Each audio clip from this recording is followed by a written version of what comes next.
This is TWiT. We're back. We're back. We're back, and it's time for us to take a look at toys. This is my favorite part of feedback episodes, where we actually get to start taking a look at some of the stuff that's arrived in our labs. We've looked at speakers, we've looked at, desktops, we've looked at printers. Yeah. And of course, we've also looked at performance gaming notebooks. That's kind of is almost an oxymoron for me. Right. A gaming notebook. But this one, I just looked through the specs that you had written in the show notes. I want to see this. Yeah. So when we've had gaming notebooks on the show in the past, they've been kind of expensive. I mean, like the Predator series, which we love. Yeah. Oh, totally. I mean, for a good configuration, you can be upwards of $2,500. Yes. Or even the Razer computers. Something like this. So this is the Acer Aspire VX15 series. Now, it's a desktop replacement notebook, but here's the big difference between it and some of the other notebooks we've already had on Know-How. Instead of starting at, say, $2,500, this starts at $800. Which is pretty acceptable for a notebook at all. But, let alone something that has these specs that I'm looking at. Yeah, this is a 15 by 6 inch, 1920 by 1080. This is a semi-matte screen. This is a IPS, so it's got great viewing angles. It's got a 7th gen Intel Core i5. This is a 7300 HQ. That's a 2.5 gigahertz all the way up to 3.5 gigahertz. We've also got NVIDIA's GeForce GTX 1050 Ti. It's a Ti version with 4 gigabytes of GDDR5 discrete memory. It's also got the Optimus feature, so it only turns on the GPU when it actually needs it. Otherwise, that's nice. It uses the integrated video so that you can save battery power. It's got 8 gigabytes of Dual-Channel DDR4. This is upgradable to 32 gigabytes, so you've got the option to go ahead and if you wanted to do some video editing. Oh yeah. Sure. In fact, this is the one I used when I went away to Orlando. This was my editing box, and I was scoffed because I'm like, wait a minute, i5 for editing? Yeah. This was actually faster than my i7. So this 5th gen i5s have a little bit of kick butt in them. It's the 7th gen i5, right? Yeah, 7th gen. Yeah, no, definitely. With and what's the battery life on it then? Well, they rate this one. It's got a 3-cell lithium-ion battery. They rate it for 6 hours, which I'm like, great. So that means 4 hours. Right. This is what I think of. I use this thing for 8. Not bad. So my battery times were between 8:30 and 9:15 with the Wi-Fi off. With the Wi-Fi on, I went between 6:50 and 8:15. Okay, because see, when I'm ever thought about getting a gaming PC, I've always been under the assumption that I will not be gaming on it on battery power, and if I do, it'll be like 1-2 hours, hopefully. But if I can not game on it and get an appropriate amount of battery life out of it that I want out of a laptop, and then plug it in and game it on it that way, that's pretty tempting. This is tempting. Now I will say, when I was gaming on it, actually gaming, so I was playing BioShock Ultimate or Infinite. BioShock Infinite. I had everything on at full brightness, and I killed the battery in 4 hours. That's normal. That's pretty normal. But I mean, everything was full power. And you've got Ethernet on here. Yeah, let's talk about the ports. So it's got USB-C, USB 3.1.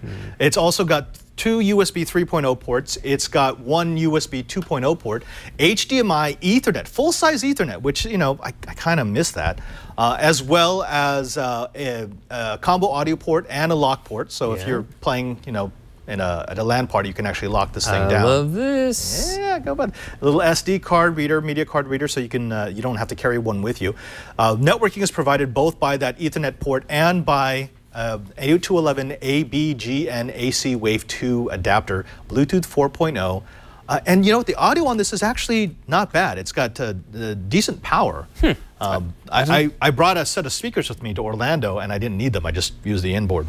Nice. Yeah. And for $800, that's a pretty good price for just a normal PC. It doesn't, I like the top finish. It does show fingerprints a little bit. We're pretty greasy, though. We usually eat potato chips. I've been playing with your dog. Well, yeah, that's it. He's a greasy. My corgi's in studio today, and he's greasy. Right. But I like this finish on top. I mean, mostly plastic construction, but it doesn't feel cheap at all. No. It feels like a really nice laptop. It's really firm. I was expecting, because they said we want to send you a budget notebook. I'm like, budget? No, some of the good stuff. This does feel like a Predator, but it's 1/3 to 1/4 the price of a Predator. It doesn't have all the performance, but I mean, it's a 5.5-pound notebook, and it feels nice. The keyboard I find a little bit squishy. But it's firm. It doesn't flex, which is kind of nice. Yeah. And one of the other things is it does come with a. This one has a 256 gigabyte M.2 SSD, so you can swap that out.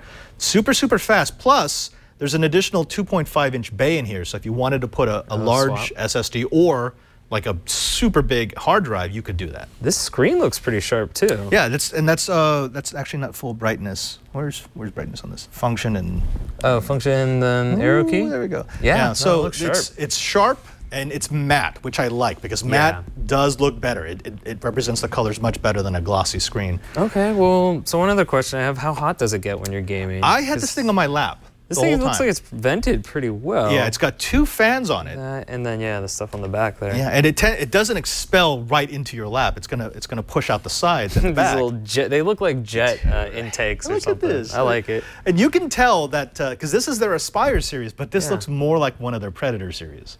I like this. I like this because I feel like if you're gonna have a travel laptop and you want a little bit of power, I also don't want something that's crazy expensive or I'm worried about scratching. Yeah. You know, like I'm gonna be going through airports, I'm gonna be going to hotels, I might, be taking this out onto the show floor to do some editing or something. This is pretty tempting, I like this. And it's half the weight of carrying one of the larger Predator ones, so it is kind of portable. The Predator is one of these things where you keep it in your bag unless you're sitting down. This is like, I actually could carry this under my arm. Yeah, totally. Yeah, it's really, I didn't think I was gonna like it as much as I did. I kind of, I don't regret buying a Predator for the Rome trip so that they could use it, but I probably could have gotten them one of these. They'd be perfectly happy. Yeah, totally. I mean, my daily driver now at work is the Microsoft Surface, which works great for everything I do here, but I'm not gonna game on this. And the other sacrifice that you make with this is you just don't have ports for stuff. There's no SD card reader, it's one USB. So if you're gonna be doing editing out in the field, like this would be, and then have your secondary screen with it too. It was perfect. With my little USB-C screen, it was perfect. It was great.